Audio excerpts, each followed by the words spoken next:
Donc après avoir présenté les méthodes pour faire des prévisions pour le budget commercial, maintenant nous allons parler et discuter les différentes présentations de ces budgets.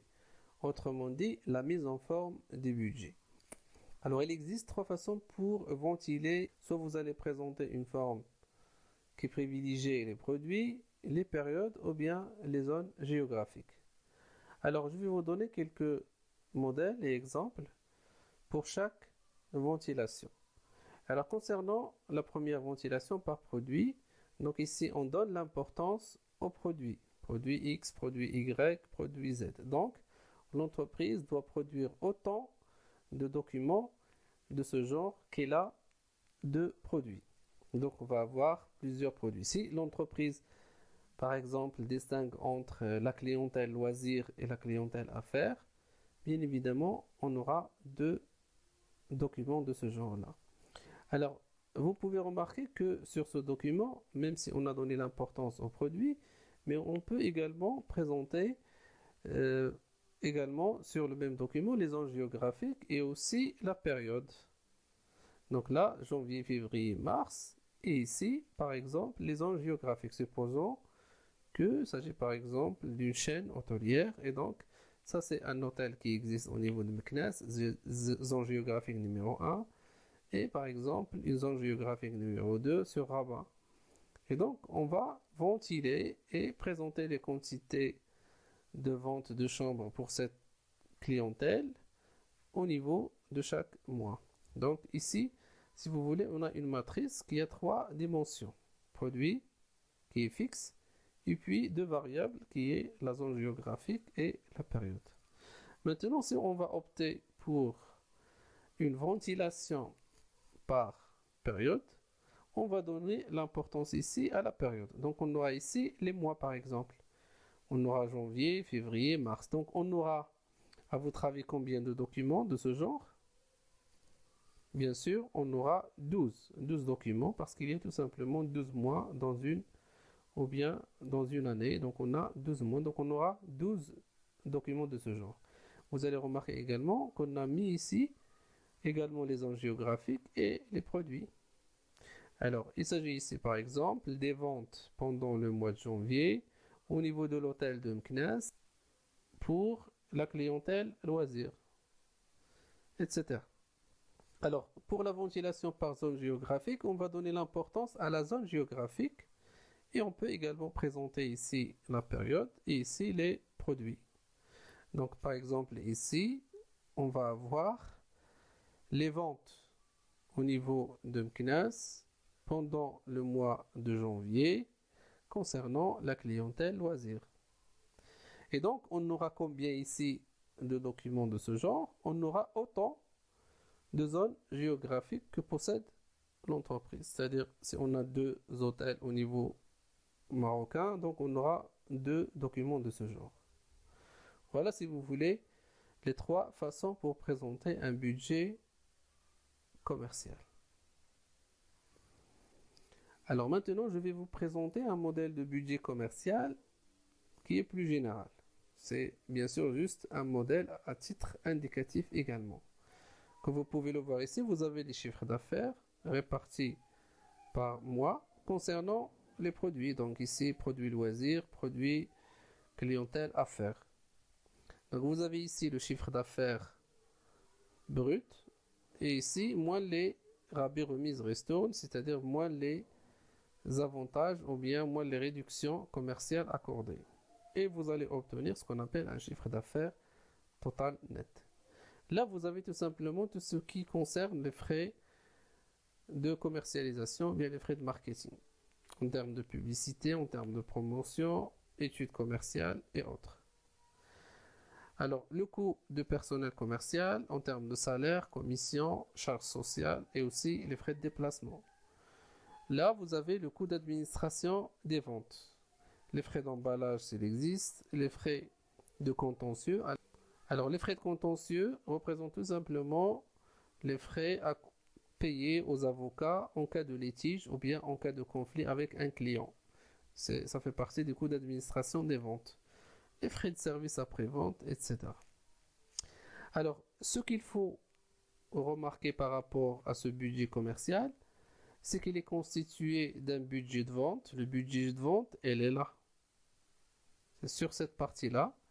Et ici, vous avez le budget des frais commerciaux. Alors, nous venons de voir un exemple d'application de la méthode d'ajustement linéaire et la méthode des coefficients saisonniers.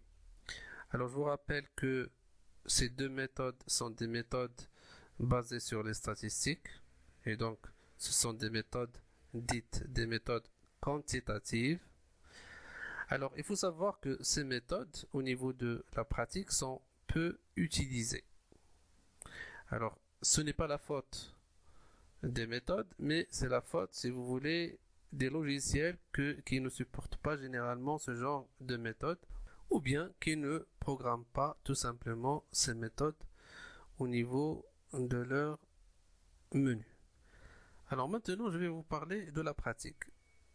Il faut savoir que la pratique est généralement dominée par l'utilisation des Canva, c'est-à-dire des formulaires que les responsables remplissent et sur lesquels on a mis tout simplement les informations concernant les prix, concernant les quantités, etc.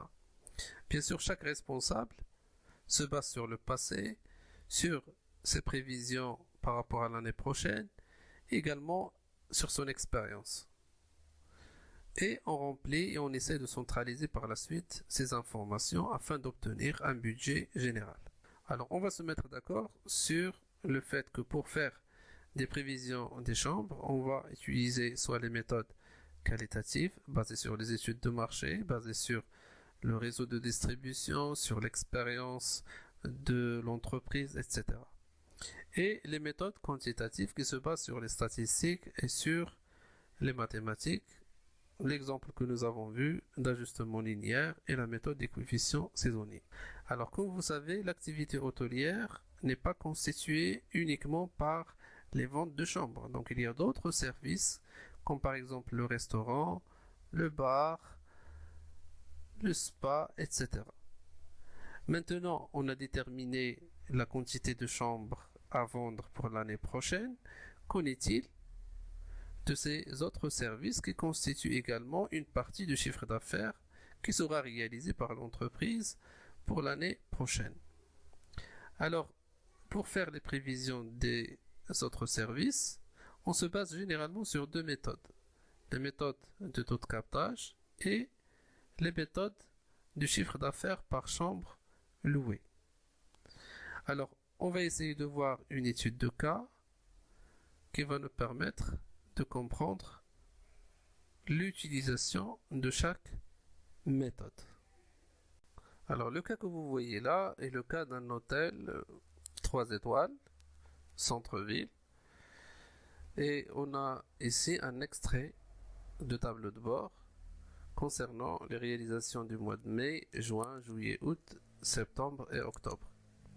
Et là, vous avez quelques informations, par exemple ici les chambres disponibles, c'est-à-dire la capacité de l'hôtel, donc c'est 120 chambres. Nous avons ici le nombre de jours d'ouverture, ça dépend de chaque mois. Et vous avez ici les chambres disponibles. Bien sûr, pour obtenir les chambres disponibles, il suffit de multiplier les chambres disponibles fois le nombre de jours d'ouverture. Alors ici, vous avez les chambres louées réellement, c'est-à-dire les réalisations pour chaque mois, c'est-à-dire la quantité de chambres louées par mois. C'est les ventes réalisées. Là, vous avez le nombre de clients reçus par l'hôtel. Ici, le nombre de petits déjeuners servis. Ici, les repas clients hôtel. Et ici, les repas clients extérieurs. Et là, vous avez le détail du chiffre d'affaires de chaque activité. Pour les chambres, le chiffre d'affaires petit déjeuner. Donc, on suppose que le petit déjeuner n'est pas inclus. Et bien sûr, il y a des personnes qui viennent de l'extérieur pour consommer le petit déjeuner. Alors, vous avez ici les repas clients hôtel, le chiffre d'affaires pour les repas clients extérieurs, et vous avez le chiffre d'affaires pour les autres activités. Donc, vous pouvez calculer le total du chiffre d'affaires ici. Alors là, vous avez quelques indicateurs que vous connaissez très bien, le taux d'occupation, les indices de fréquentation. Et vous avez ici le taux de captage, l'une des méthodes que nous allons utiliser.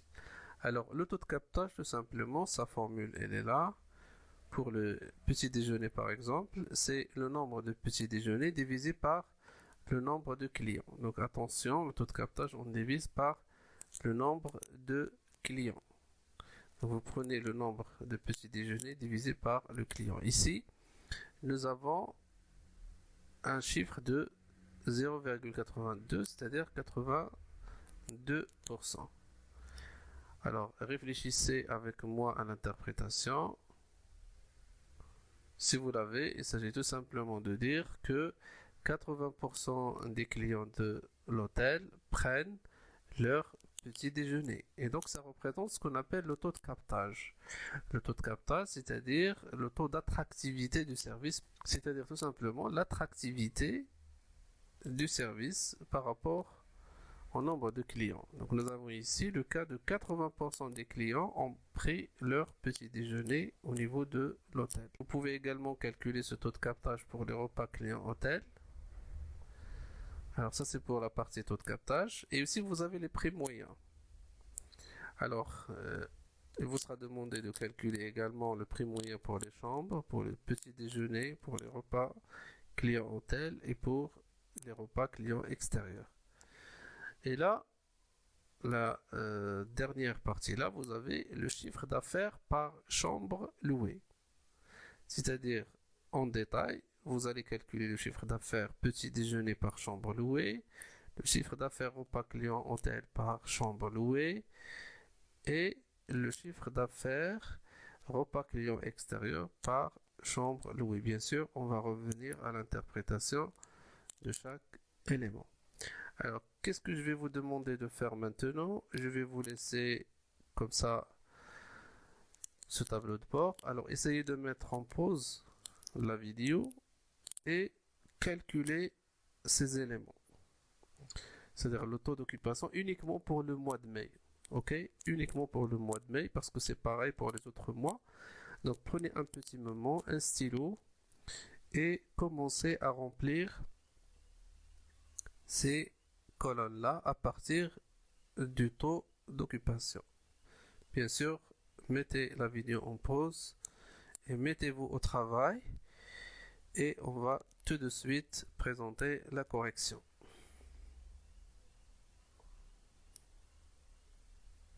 Alors, on va commencer par le taux d'occupation, comme vous le connaissez très bien. Cet indicateur est calculé de la façon suivante. On prend le nombre de chambres louées, qui est dans ce cas-là 1247, divisé par le nombre de chambres disponibles, qui est la capacité de l'hôtel, qui est de 3720. Et on a ici un taux de 33%. Alors, pour cette interprétation, ou bien pour l'interprétation de ce chiffre, il suffit de dire tout simplement que la capacité de remplissage, ou bien d'occupation des chambres a été à hauteur de 33%. Autrement dit, pendant le mois de mai, les chambres de l'hôtel ont été occupées à hauteur de 33%. Bien sûr, c'est un taux qui est très faible. Bon. Alors, le deuxième indice ici, c'est l'indice de fréquentation. Alors, l'indice de fréquentation, on le calcule de la manière que vous connaissez très bien, c'est le nombre de clients divisé par le nombre de chambres louées. Il concerne tout simplement la fréquentation de l'hôtel par les clients. Alors en faisant les calculs, vous allez retrouver 1,9. C'est-à-dire tout simplement que les chambres ont été occupées par en moyenne 1,9 personnes, bon presque 2 personnes. Alors bien sûr, cet indice existe parce que tout simplement, il y a des chambres qui sont doubles, mais il y a également qui sont ou bien des suites, etc. Donc automatiquement, on aura ici 1, quelque chose. Alors, pour le taux de captage qui nous intéresse, donc le taux de captage petit déjeuner, on l'a déjà calculé et interprété. Maintenant, pour le taux de captage pour les repas servis client hôtel, elle est de 41% si vous l'avez bien trouvé. La même chose, la même interprétation. Donc, on va dire ici que 41% des clients hébergés ont pris leur repas au niveau de l'hôtel. C'est pourquoi on divise le nombre de repas par le nombre de clients. Alors on continue avec la partie des prix moyens. Alors les prix moyens sont calculés tout simplement en faisant le rapport entre tout simplement pour le prix moyen des chambres, on va prendre le chiffre d'affaires des chambres louées par le nombre de chambres louées. C'est le prix tout simplement moyen des ventes de chambres. Donc voilà le prix ou bien voilà le chiffre d'affaires réalisé au niveau des chambres divisé par le nombre de chambres louées ou bien occupées et on obtient 328,5. Alors les 328,5 veut dire que les ventes ou bien le prix de vente des chambres louées a été en moyenne 328,5. Et bien sûr, on dit en moyenne parce que tout simplement la tarification change des chambres single, double, etc. On peut calculer également le prix moyen pour le petit déjeuner. Donc on va prendre dans ce cas le chiffre d'affaires réalisé petit déjeuner qui est là et on va le diviser par le nombre de petits déjeuners servis qui est de 1962. Le prix moyen de 22,5. Ça représente tout simplement le prix de vente ou bien le menu moyen des petits déjeuners servis. Donc en moyenne, chaque petit déjeuner est vendu avec un prix de 22,5 dirhams. Alors pour les repas clients hôtel, on fait la même chose, on prend le chiffre d'affaires de ces repas et on les divise par le nombre de repas clients hôtel. Et on va retrouver la valeur suivante, 86,5 dirhams. C'est-à-dire tout simplement que en moyenne, les repas clients hôtel ont été facturés avec un prix moyen de 86,5. Bien sûr, il ne faut pas oublier que ces valeurs-là sont exprimées toutes en dirhams.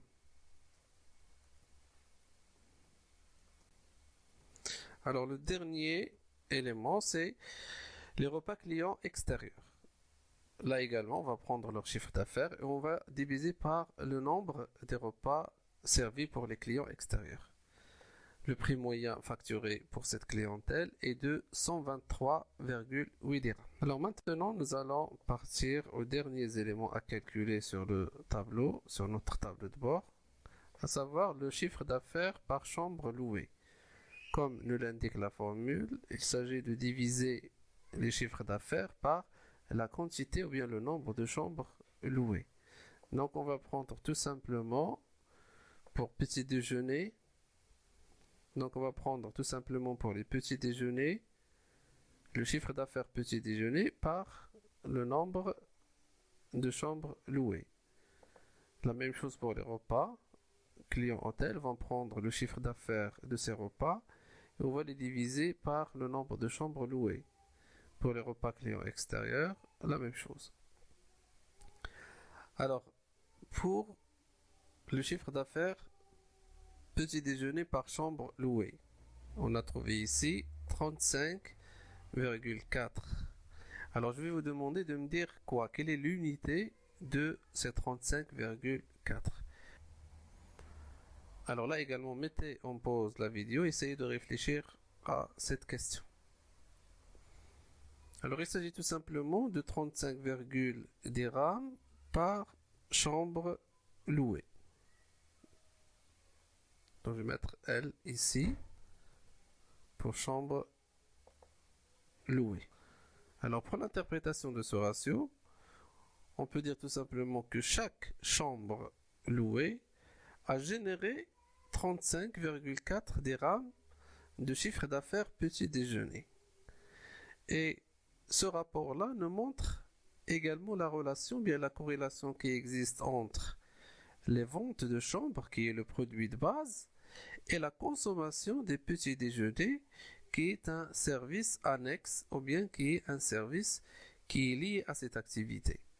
Donc c'est comme si ici on dit que puisqu'on a loué une chambre, on a réalisé un chiffre d'affaires petit déjeuner de 35,4 dirhams. Donc je répète, chaque chambre louée génère 35,4 dirhams de chiffre d'affaires petit déjeuner. La même chose pour les autres éléments, c'est-à-dire pour les repas client-hôtel, on peut dire que chaque chambre a généré 67,3 dirhams par chambre louée. Autrement dit, puisque on a loué une chambre, automatiquement cette chambre nous a permis de réaliser un chiffre d'affaires des repas au niveau du restaurant d'une valeur de 67,3 dirhams. Alors on arrive au dernier élément ici, à savoir le chiffre d'affaires par chambre louée pour les clients extérieurs. Alors, je vais vous poser une question très importante par rapport à cet indicateur. À votre avis, est-ce que c'est pertinent de calculer cet indicateur puisque cette clientèle n'a pas été hébergée? Autrement dit, est-ce qu'on peut dire que chaque chambre louée a généré 65,1 dirhams en termes de repas clients extérieurs? Autrement dit, est-ce qu'il y a une relation entre les clients extérieurs et le fait de louer une chambre au niveau de l'hôtel? Bien sûr, on peut comprendre qu'il s'agit d'une forte relation pour le petit déjeuner et aussi pour les repas clients hôtel, mais pour celui-là, réfléchissez au niveau de, ou bien par rapport à sa pertinence. Est-ce que vraiment c'est important et c'est utile et c'est pertinent de calculer un tel ratio?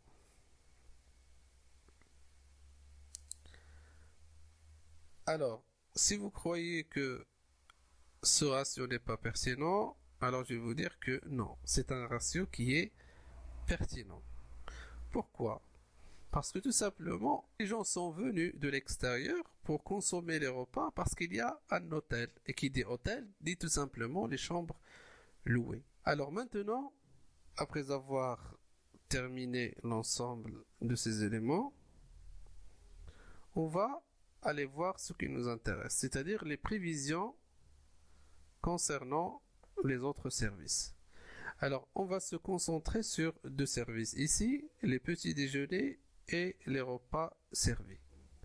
Alors, comme je vous ai dit tout à l'heure, vous avez le service principal qui est la vente des chambres et vous avez tout simplement les services annexes qui sont en l'occurrence ici les petits déjeuners et les repas servis. Autrement dit, les services liés à la restauration. Alors, comme on vient de le préciser, concernant les prévisions des chambres, on va supposer que nous avons déjà appliqué une méthode qualitative basée par exemple sur une étude de marché, ou bien sur le réseau de distribution, ou bien un autre moyen qualitatif, ou bien tout simplement par une méthode quantitative basée sur par exemple l'ajustement linéaire, ou bien les coefficients saisonniers. Donc, pas la peine de me dire comment nous avons obtenu par la suite dans les exemples à venir les prévisions des chambres. Ce qui nous intéresse maintenant, c'est les prévisions des autres services. Et on va prendre l'exemple de petits déjeuners et des repas servis. Alors, comme je vous ai déjà dit dans l'introduction de cette partie-là, on utilise deux moyens pour faire les prévisions des autres services en hôtellerie, soit le taux de captage, ou bien le chiffre d'affaires par chambre louée. Alors, on va exposer la première méthode et par la suite, on va voir la deuxième. Alors, concernant la méthode de taux de captage, le principe est très simple. On a besoin d'une quantité prévue de chambres qui est dans cet exemple égale à 1300 chambres que nous avons obtenues par l'une des deux méthodes. Et puis, on aura besoin également Et puis on aura besoin du taux de captage. Pour le petit déjeuner, on a déjà calculé, c'est de 0,82. Et pour les repas clients hôtel, elle est de 41%. Donc, pour appliquer la méthode captage, c'est très simple. Vous prenez la quantité de chambres prévisionnelles, vous la multipliez par le taux de captage et vous allez corriger avec l'indice de fréquentation. Et vous allez corriger avec l'indice de fréquentation que nous avons déjà calculé, qui est égal à 1,9. Et vous allez obtenir tout simplement la quantité de petit déjeuner. Alors, il s'agit ici tout simplement d'une quantité bien sûr prévisionnelle.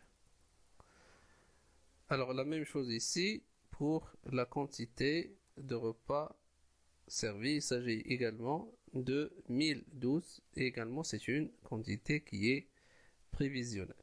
Alors, bien sûr, il faut tout simplement signaler que la correction vise tout simplement à compter en nombre de clients. Parce que tout simplement, le taux de captage prend en considération les clients. Et donc, on doit corriger le nombre de chambres prévisionnelles par l'indice de fréquentation pour avoir le nombre de clients prévisionnels. Et on multiplie par le taux de captage. Et donc, on aura cette quantité prévisionnelle. Alors, concernant maintenant la deuxième méthode, c'est-à-dire la méthode de chiffre d'affaires par chambre louée, on doit tout d'abord calculer le chiffre d'affaires prévisionnel. Alors, comment on effectue le calcul? On prend en considération la quantité prévisionnelle de chambres et on la multiplie par le chiffre d'affaires par chambre louée que nous avons déjà déterminé ici. Voilà. Et donc, le produit que vous allez faire entre les deux va vous donner un chiffre d'affaires prévisionnel. Ça, c'est tout simplement le chiffre d'affaires prévisionnel en termes de petit déjeuner. Vous pouvez faire la même chose avec les repas clients hôtel. Vous allez prendre la quantité de chambres et vous allez la multiplier par le chiffre d'affaires par chambre louée qui est là. Et donc, vous allez obtenir ce qu'on appelle un chiffre d'affaires prévisionnel également pour les repas servis.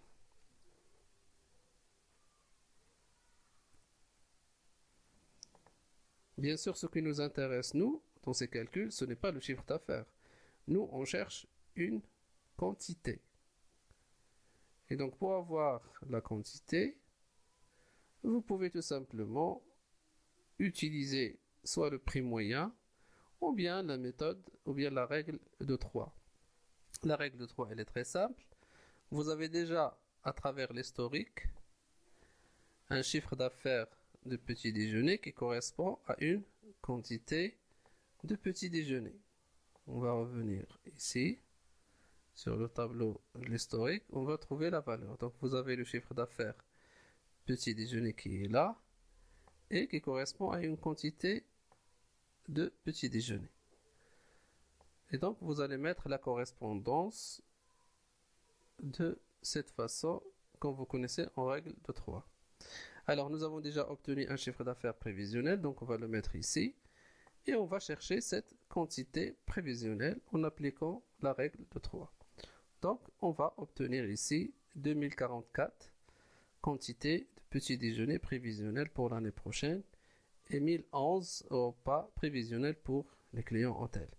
Alors en comparaison, vous pouvez remarquer que les valeurs se rapprochent fortement. Donc ça c'est pour la première méthode concernant petit déjeuner. Et ça c'est concernant la deuxième méthode. Et là vous avez la quantité repas client hôtel prévisionnel avec la même valeur mais avec la méthode du chiffre d'affaires par chambre louée. Vous auriez des petites différences, c'est normal parce que tout simplement les méthodes ou bien la base de calcul des méthodes est tout simplement différente. Donc bien sûr, forcément, vous allez avoir des petites différences.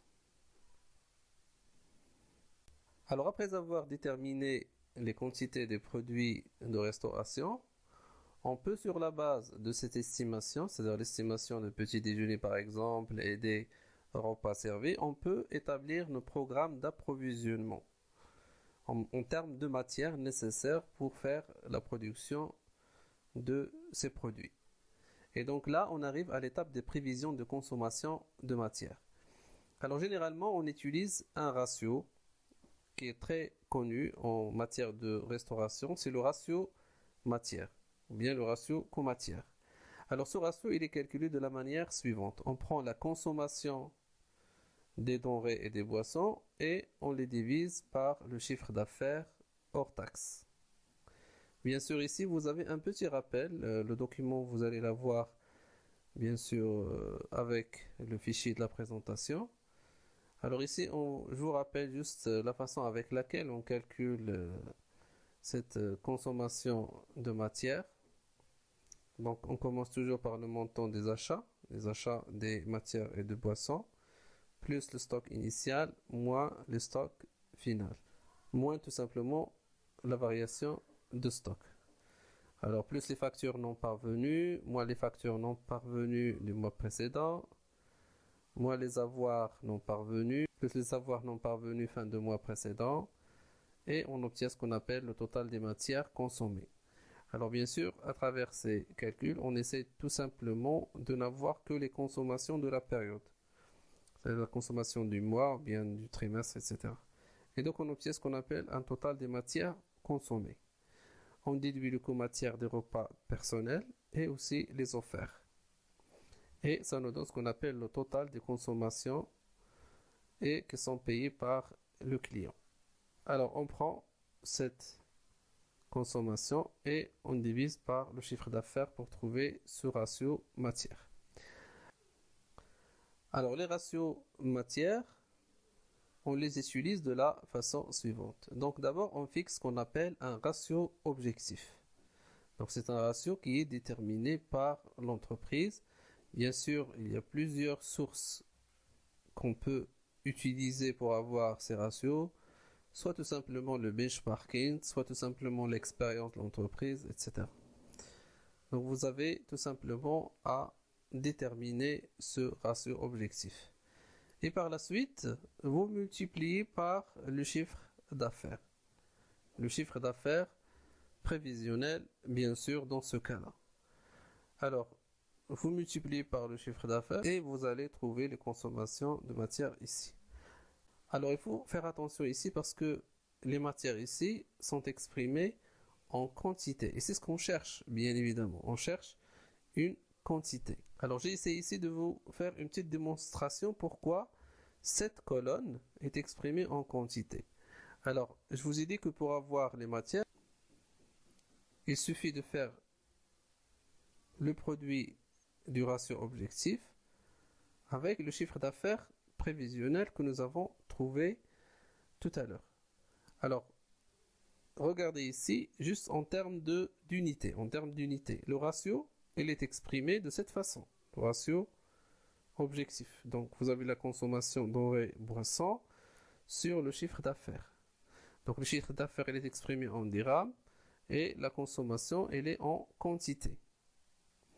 Alors, fois le chiffre d'affaires. Fois le chiffre d'affaires. Si vous allez multiplier par le chiffre d'affaires, vous allez simplifier ici chiffre d'affaires avec le chiffre d'affaires. Donc, vous allez simplifier ici. Quelle est l'unité qui va rester? C'est tout simplement la consommation. Et donc, c'est une quantité qu'on va avoir ici. Alors, le résultat il est obtenu de cette façon-là. Voilà la réponse. Donc, en faisant le produit du chiffre d'affaires prévisionnel fois les ratios, on obtient tout simplement les quantités d'approvisionnement.